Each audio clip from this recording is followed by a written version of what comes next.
The Shadow in the Attic. Life in Maplewood was blissfully ordinary for the Johnson family. Sarah, a dedicated schoolteacher, spent her days molding young minds, while her husband Ben balanced home renovation projects with his freelance graphic design work. Their two children, Emma and Lucas, loved exploring the woods behind their quaint two-story house, blissfully unaware of the unease that would soon envelop their family. One crisp October afternoon, Sarah took a long-awaited trip to the local farmer's market. The vibrant colors of autumn painted the landscape, and the air was rich with scents of cinnamon and freshly baked bread. She returned home, bags in hand, feeling the warm glow of a perfect Sunday. "Hey guys, I brought home apples and pumpkin bread," she called, but only the echo of her voice answered. As she stepped into the house, she noticed a flicker of movement in her peripheral vision. The attic door swung slightly ajar. "Ben, did you leave the attic open again?" she yelled, but received no response. Curious, she moved toward the stairs, her heart racing with an inexplicable mix of excitement and dread. "Mom, the attic is scary," Emma's voice piped up from the living room. "It's just storage, sweetheart. I'll take a look," she reassured her, though a shiver ran down her spine. She climbed the creaky staircase, each step echoing in the stillness. At the top, a chill filled the air, almost palpable. The attic was dimly lit, dust motes dancing in the thin beams of sunlight filtering through a small window. "Hello?" she called out, half hoping for Ben to jump out and scare her, but only silence answered. She stepped inside, glancing around at the forgotten relics of their lives. Old furniture draped in white sheets, boxes filled with memories. Suddenly, a soft thud came from behind her. She turned sharply, heart pounding, only to see an old teddy bear topple from a shelf. "What the?" she murmured. Picking it up, it felt strange, almost cold in her hand. Shaking her head, she put it back on the shelf and shrugged it off. "Just the wind," she told herself. As days passed, odd things began to happen. One evening, while tucking Lucas into bed, Emma rushed in, eyes wide with fear. "Mom, I saw a lady in the attic." "A lady?" asked Sarah, trying to suppress a laugh. "Yeah, she was wearing a white dress and she waved at me." "Sweetheart, you must have been dreaming," Sarah said gently, but doubts crept into her mind. That night, Sarah lay awake, the house unusually quiet. She could have sworn she heard faint whispers drifting through the walls, brushing against her ears like a soft breeze. "Stop it, Sarah. You're just tired," she murmured to herself, turning over. The following weekend, Ben finally ventured into the attic, determined to dismiss Sarah's concerns. "There's nothing up here, just dust and junk," he called down, but Sarah noticed his voice held an edge of unease. The next day, while the family was in the yard, they heard a crash from the attic. Rushing inside, they found the teddy bear on the floor, now accompanied by an overturned box of old photographs. "Mom, it's the lady!" Emma exclaimed, her voice a mix of excitement and fear. "Emma, I think it's just an old house settling," Ben said, though his eyes darted nervously from the bear to the scattered photos. That night, unable to shake the feeling of being watched, Sarah decided to confront her fears. She climbed the stairs, flashlight in hand. The attic felt colder than before. As she scanned the room, she glimpsed something in the corner. A silhouette. A woman draped in white, her face obscured by shadows. "Who are you?" Sarah's voice trembled. The figure seemed to sway slightly, and Sarah felt drawn to it. "Sarah." The voice was barely a whisper, threading through the air like a sigh. Just then, a loud crash echoed behind her. Sarah spun around to see the attic door swinging closed violently, leaving her in darkness. Panic surged through her. She stumbled back toward the stairs, heart pounding, the whisper still echoing in her mind. "Mom! Mom!" Emma's voice broke through the fear. She rushed down, breathless, and found Emma waiting, wide-eyed. "Are you okay?" "I'm fine. Just tired," she lied, though she could still feel the weight of unseen eyes on her. In the days that followed, Sarah tried to rationalize everything: dust, drafts, overactive imaginations. But as the nights grew colder, the whispers intensified, wrapping around her like fog. Even Ben, once dismissive, began to contribute to the strange occurrences. "I could swear I saw someone standing at the window," he muttered one evening while washing dishes. "Maybe it's just your mind playing tricks," Sarah replied, though she felt part of him was right. The last night in the house was chaotic. The children had fallen asleep, but Sarah and Ben were restless. The shadows in the corners felt thicker, more alive.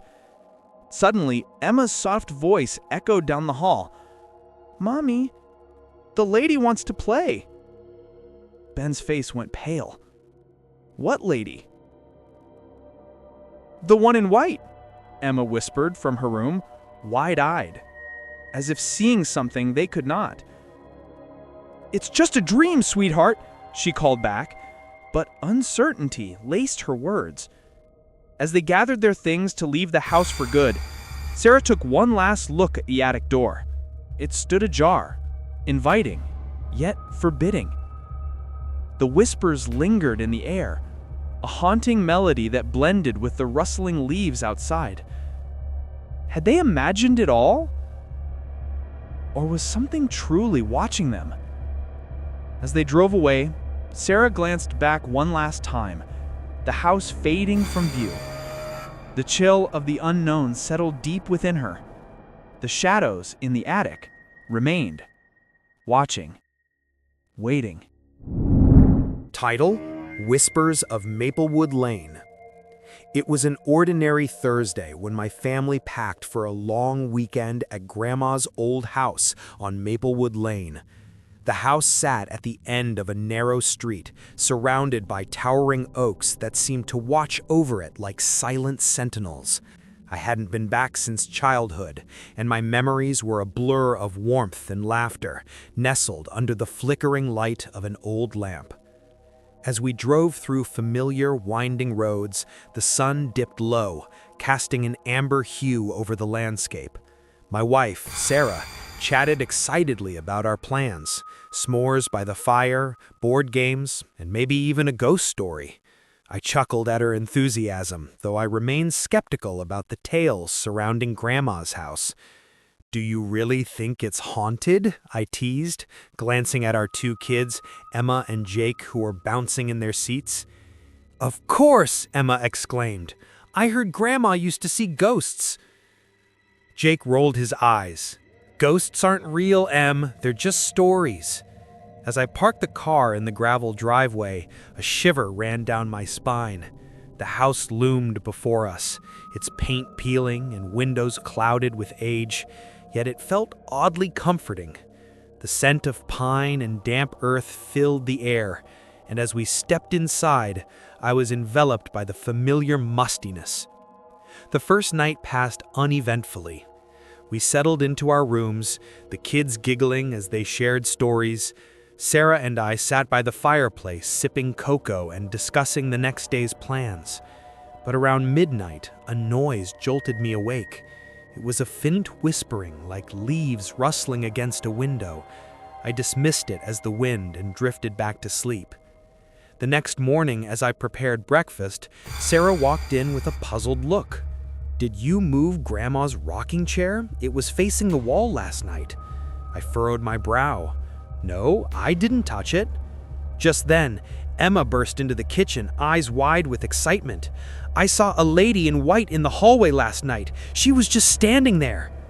"Emma, you are probably dreaming," I said, trying to reassure her, but unease settled in my stomach. Later that day, we decided to explore the nearby woods. The air was crisp, and the crunch of leaves beneath our feet felt oddly comforting. But as we walked back toward the house, I sensed something strange, like being watched. I glanced back, but saw only the silent trees. That evening, after dinner, we gathered in the living room. The fire crackled, casting shadows along the walls. Sarah was telling a story about the house's history when suddenly I heard it, soft laughter resonating from the hallway. I turned sharply, heart racing. "Did you all hear that?" "What?" Jake asked, looking at me quizzically. "Laughter! It came from over there," I pointed toward the hallway. "It's just the old pipes, Dad," Sarah said, though her voice trembled slightly. I wasn't so sure. A chill crept down my spine. Later that night, I felt drawn to the hallway. The atmosphere felt thick, charged with something I couldn't place. As I turned the corner, I saw it. A fleeting glimpse of a figure in white vanishing into the shadows. "Sarah!" I called, my voice shaking. "Did you see that?" "What are you talking about?" she replied, appearing behind me with a confused expression. "I swear I just saw someone." The next morning, I decided to investigate the attic, hoping to find something that could explain the odd occurrences. Dust motes danced in the sunlight as I climbed the creaky stairs. Old trunks and cobwebs greeted me, but there was something else, a delicate porcelain doll, its eyes wide and haunting. As I reached for it, I heard a soft giggle echoing in the small space.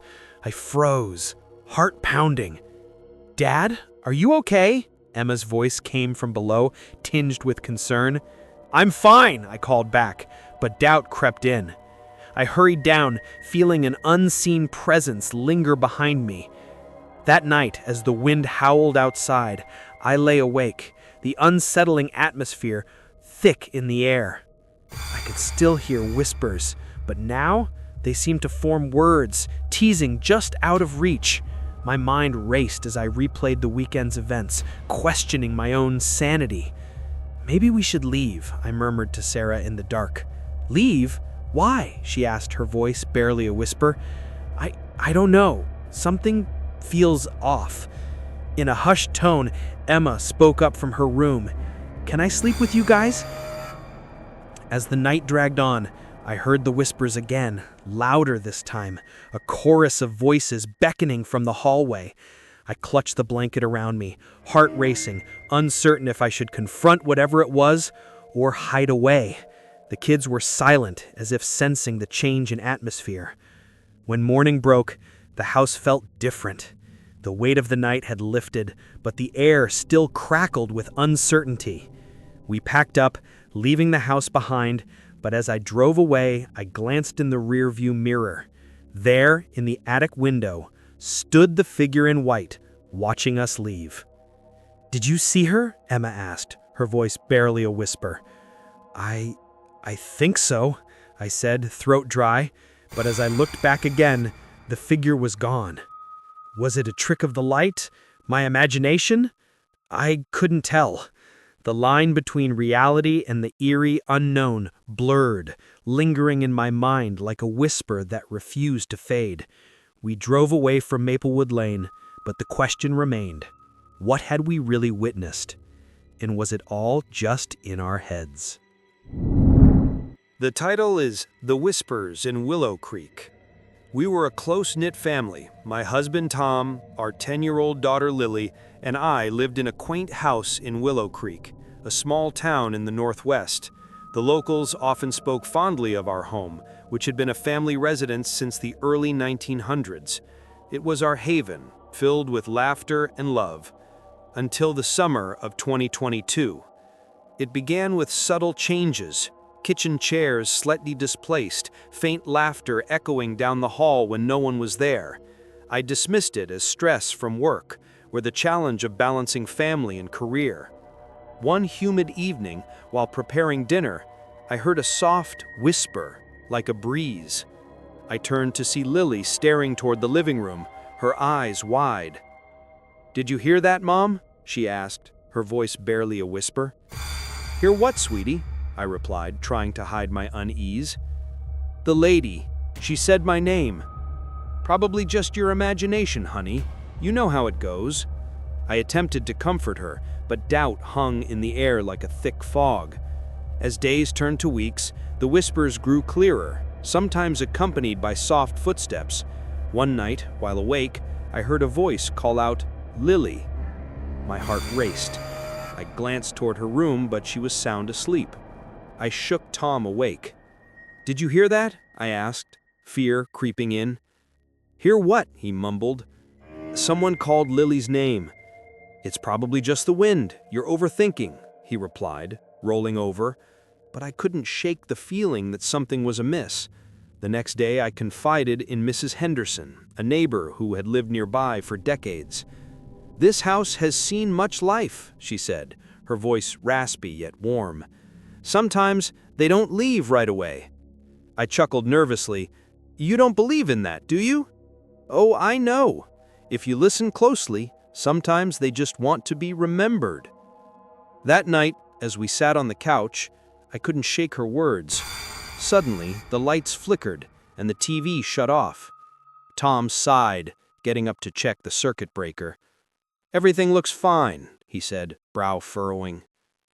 "Maybe it's just an old house," I suggested, but my heart pounded. Days later, at the farmer's market, Lily tugged at my sleeve. "Mom, can we go home? I don't like it there anymore." "Why not?" I asked. "I keep seeing her," she said, looking down. "Seeing who?" I pressed. "The lady from the living room." Her voice was barely a whisper. That night, as I tucked Lily into bed, I noticed her staring at a corner. "What are you looking at, honey?" "The lady," she answered, eyes wide. I checked her room, skepticism battling with fear. "There's no one here, sweetie, just you and me." "Can she stay?" she asked, trembling slightly. "Of course not," I replied, chills creeping down my spine. The next evening, after a long day at work, I felt an oppressive atmosphere when I stepped inside. The whispers were louder, echoing like a haunting refrain. "Lily," I called out. "Mom, she's here," she said, eerily calm. I rushed to her room where she stood smiling. "Who, Lily?" I demanded, trying to steady my voice. "The lady. She's nice." "Nice?" I echoed, incredulity mixing with fear. Tom appeared in the doorway, confusion on his face. "What's going on?" "Lily thinks there's a lady in her room," I said, eyes darting around. "She's just imagining things," he replied, though even he seemed hesitant, glancing at the shadows. That night, I lay awake, listening to whispers morphing into soft giggles. I couldn't tell if they were real or in my head. The air felt electric, charged with something unnameable. "Get out of my head," I muttered, but the whispers only grew louder. "I'm not crazy," I whispered to myself, though doubt lingered.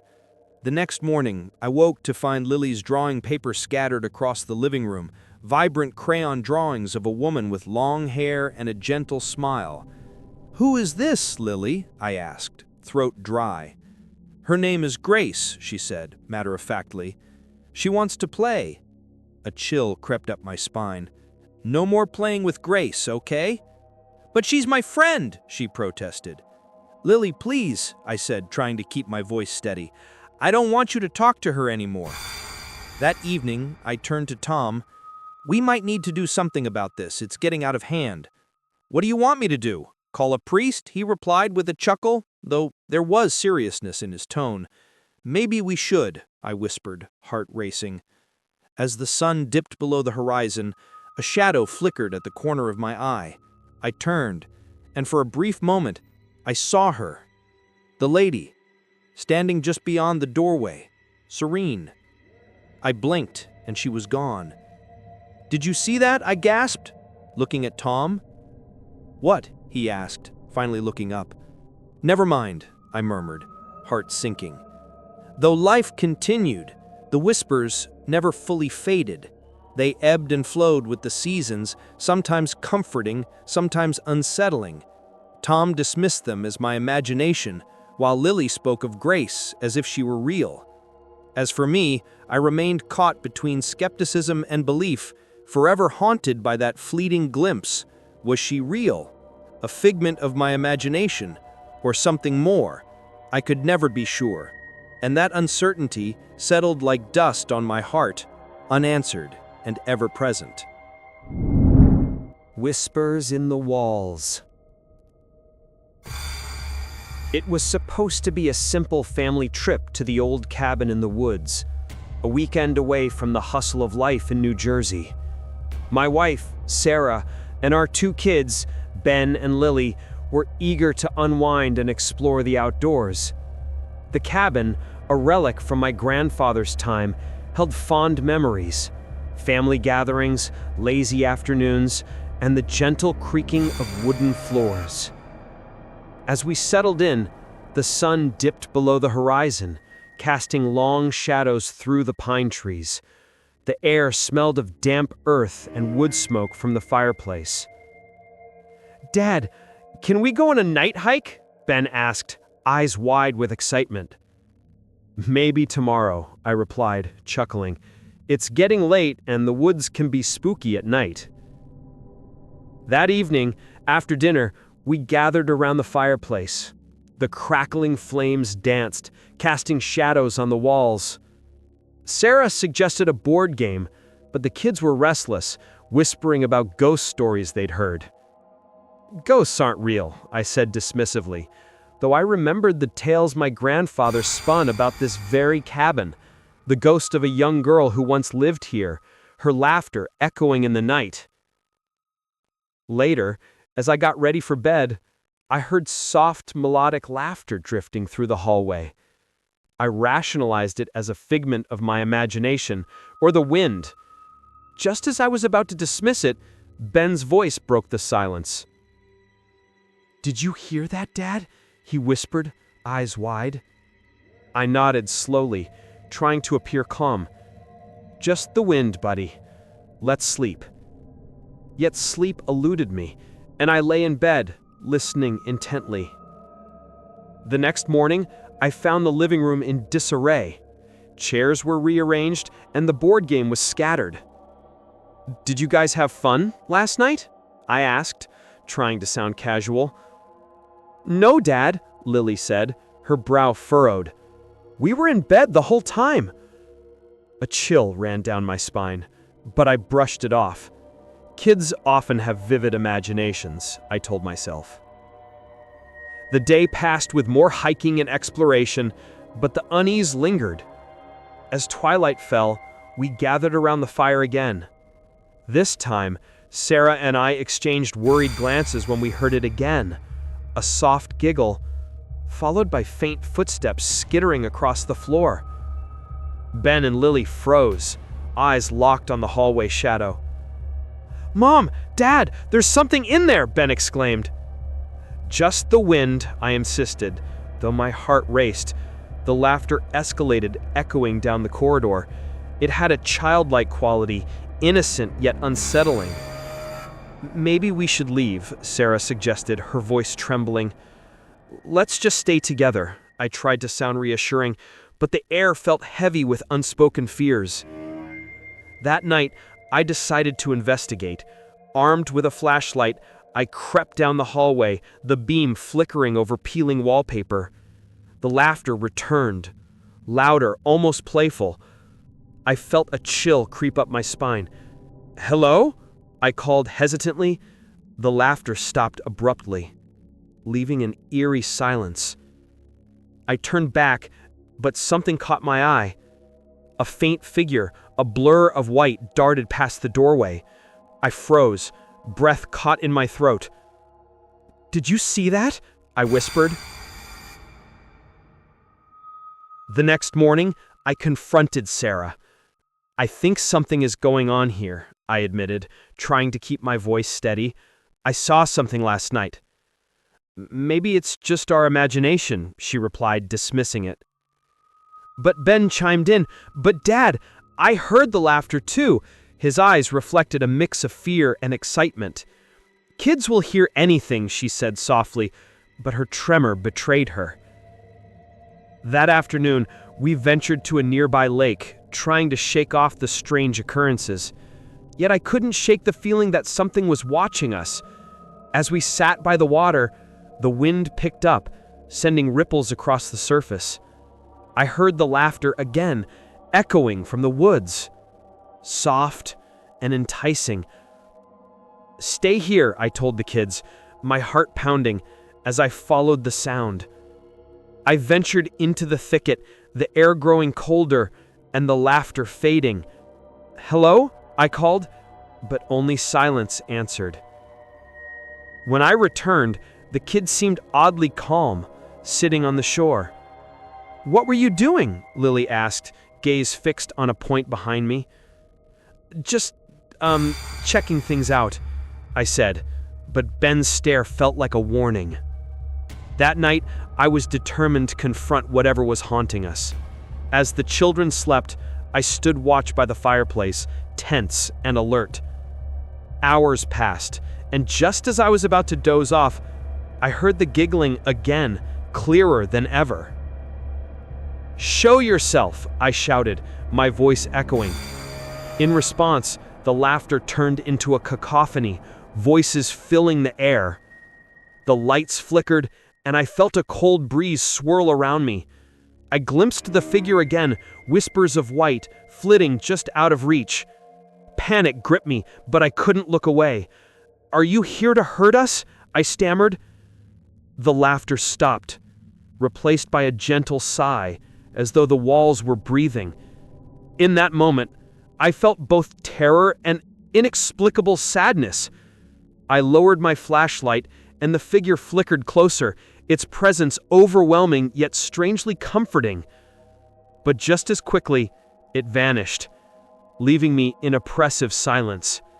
I stumbled back, heart racing, unsure if I had imagined it.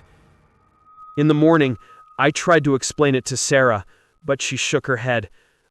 "We're just tired from the trip," she insisted. As we packed to leave, I glanced back at the cabin. The laughter lingered in my ears, a ghostly echo that refused to fade. "What if it was real?" Ben asked quietly, looking back. "Maybe," I replied, uncertainty gnawing at me. As we drove away, I couldn't shake the feeling that something in that cabin was unresolved, a part of my mind still locked in those walls. And as the trees disappeared behind us, I realized some mysteries might be better left unsolved, teetering on the edge of reality and imagination.